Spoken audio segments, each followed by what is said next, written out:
Lecture number 51. The topic is imperfect competition, or in the other words we call it the monopoly system. What do we mean by monopoly system? Okay, monopoly system का जो एक characteristic जो है वो ये है कि there is only a single seller of a specific product in the market.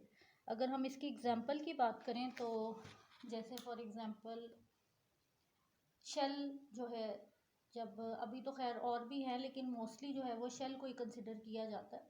तो शेल जो है this is the main petrol pumps that is operating biggest जो हमारी सप्लाई है ऑयल की, पेट्रोल की स्पेशली, वो जो है डीज़ल पेट्रोल वटेवर, ये शेल पेट्रोल पम्प्स के थ्रू जो है वो सप्लाई हो रही है। लेकिन with the passage of time और भी ज़्यादा जो है उसके, लेकिन जब ये सिंगल एक शेल पेट्रोल पम्प था तो ये एक मोनोपोली सिस्टम था कि उसके अलावा कोई और जो पेट्रोल पंप है वो ऑयल या डीज़ल जो है वो सप्लाई नहीं कर सकता था। लेकिन अब तो क्योंकि आपको पता है कि कंपटीशन आ गया बहुत ज़्यादा मार्केट में, तो हर चीज़ की किसी ना किसी का जो है वो एक कॉम्पिटिटर जो है वो मार्केट में मौजूद होता है। लेकिन अगर हम स्टार्टिंग की बात करें when our country came into being, तो उस वक्त ये होता था कि एक सिंगल जो है हमारा एक पेट्रोल पंप होता था जो पूरे मुल्क को जो है वो पेट्रोल और डीज़ल इस तरह का जो है वो सप्लाई करता था। इसकी अगर हम कैरेक्टरिस्टिक्स की बात करें कि इसके प्री कंडीशंस जो हैं कि कौन सी ऐसी कंडीशंस हैं अगर हम लगाएंगे तो फिर हमारा इम्परफेक्ट जो है वो कंपटीशन प्रिवेल करेगा मार्केट के अंदर। तो सबसे पहला जो है दैट इज़ प्रोडक्ट डिफरेंशिएशन।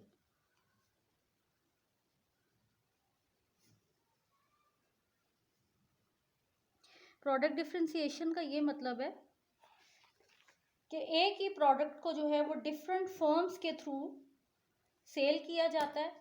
और जैसे फॉर एग्जांपल अगर हम सोप की बात करें तो for example Capri, then we have Rexona. तो ये एक प्रॉपर जो है सोप इंडस्ट्री, एक कंप्लीट सोप इंडस्ट्री जिसका काम सिर्फ और सिर्फ सोप की सप्लाई है मार्केट में। तो ये सोप इंडस्ट्री की यहाँ पे बात हो रही है, तो उसकी एक तरह की मोनोपोली हो गई है। सोप जो है वो सोप इंडस्ट्री के थ्रू ही सेल किया जा सकता है। फिर small number of buyers and sellers, second जो इसका कैरेक्टरिस्टिक्स है वो है small number of buyers and sellers. इसमें बहुत ज़्यादा जो है ना, क्योंकि मोनोपोली जिस भी कंपनी की होती है, जिस भी इंडस्ट्री की मोनोपोली होती है, उसके ऑटोमेटिकली जो प्रोडक्ट्स होते हैं वो हमेशा कॉस्टली होते हैं। तो बहुत कम जो है वो लोग उस चीज़ को बाय कर सकते हैं, और ज़ाहिर है जितनी कम डिमांड होगी तो सेलर्स भी उसके लिहाज से कम होंगे। नेक्स्ट इसका जो है थर्ड, इम्परफेक्ट नॉलेज होती है। इम्परफेक्ट नॉलेज, बायर को नहीं पता कि जो चीज़ मैं ख़रीदने जा रहा हूँ उसकी क्या प्राइस है, और सेलर को भी नहीं पता कि जो चीज़ मैं सेल करना चाह रहा हूँ क्या उसकी डिमांड है मार्केट में या नहीं। तो इम्परफेक्ट नॉलेज होती है मार्केट की, जो मोनोपोली का सबसे बड़ा ड्रॉबैक है। Next, barriers to entry of firm in the industry. Barriers कौन से होते हैं कि एक जो कंपनी जिसकी मोनोपोली है, एक इंडस्ट्री जिसकी मोनोपोली है, वो किसी और कंपनी को, किसी और इंडस्ट्री को मार्केट में एंटर होने ही नहीं देती। तो बैरियर्स आ जाते हैं टू, किस चीज़ के बैरियर्स आ जाते हैं? Barriers to entry of new firm in the market. तो मोनोपोली सिस्टम जो है उसका ये भी एक होता है कि वो एक ही इंडस्ट्री जिसकी एक दफ़ा मोनोपोली, जिसकी इजारादारी जो है, उर्दू में हम इसको इजारादारी कहते हैं, जिसकी इजारादारी या मोनोपोली जो है वो मार्केट में अगर प्रिवेल कर जाए और वो कंपनी सरवाइव कर जाए तो अपने अलावा वो किसी और कंपनी को मार्केट में नहीं आने देगी।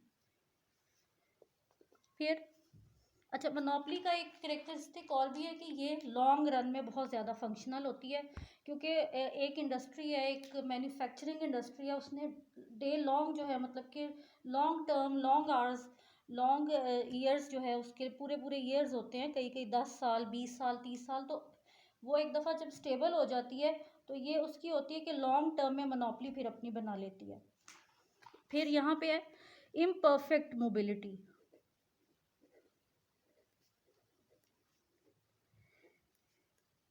किस चीज़ की? Of factors of production. Land, labour, capital, organisation. जब एक कंपनी जो है हायर कर लेती है कोई लेबर, तो एक कॉन्ट्रैक्ट साइन होता है, एक एग्रीमेंट साइन होता है, जिसके मुताबिक 5 साल का हो गया, 2 साल का कॉन्ट्रैक्ट हो गया, जितने का भी हो गया, तो इससे क्या होता है कि वो बाउंड हो जाता है। जो लेबर होता है या जो भी फैक्टर ऑफ प्रोडक्शन होता है, वो एक जगह से दूसरी जगह या दूसरी कंपनी की तरफ मूव करके जा ही नहीं सकता।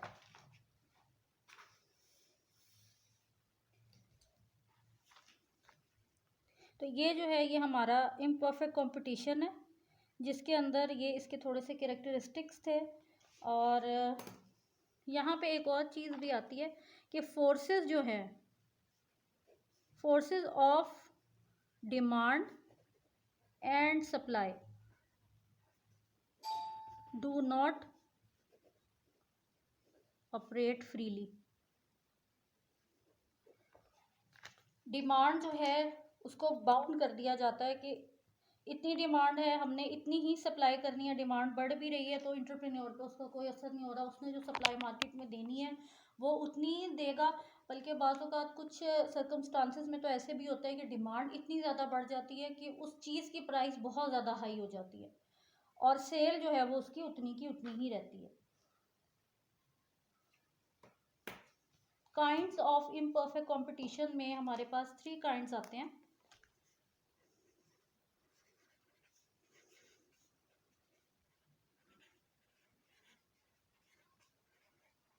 काइंड ऑफ इम्परफेक्ट कंपटीशन,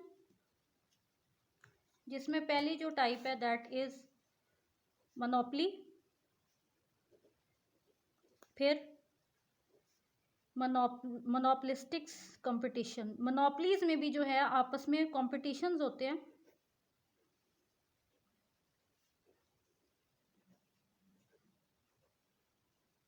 और जो लास्ट दैट इज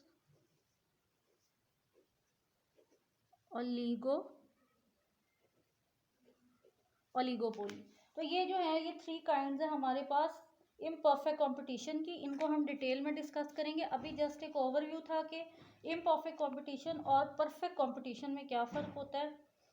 तो दिस इज़ सिंपल कि परफेक्ट कंपटीशन में तो ये था कि डिफरेंट जो फर्म्स होती हैं वो एक दूसरे के साथ जो है वो उनका एक चल रहा होता है, लेकिन उसमें भी कंपटीशन चल रहा होता है। लेकिन इम्परफेक्ट कंपटीशन में ऐसा होता है कि एक सिंगल फर्म होती है जिसने पूरा जो मार्केट है उसको होल्ड किया होता है। इसमें बायर्स एंड सेलर्स जो हैं वो इतने ज़्यादा नहीं होते और मार्केट की नॉलेज भी जो है वो बायर्स को भी नहीं इतनी होती, सेलर्स को भी इतनी नहीं होती। तो ये थोड़े से इनके कैरेक्टरिस्टिक्स थे। नेक्स्ट लेक्चर में हम काइंड्स ऑफ इम्परफेक्ट कंपटीशन को डिटेल में स्टडी करेंगे। So this is it for today. Thank you and अल्लाह हाफिज़।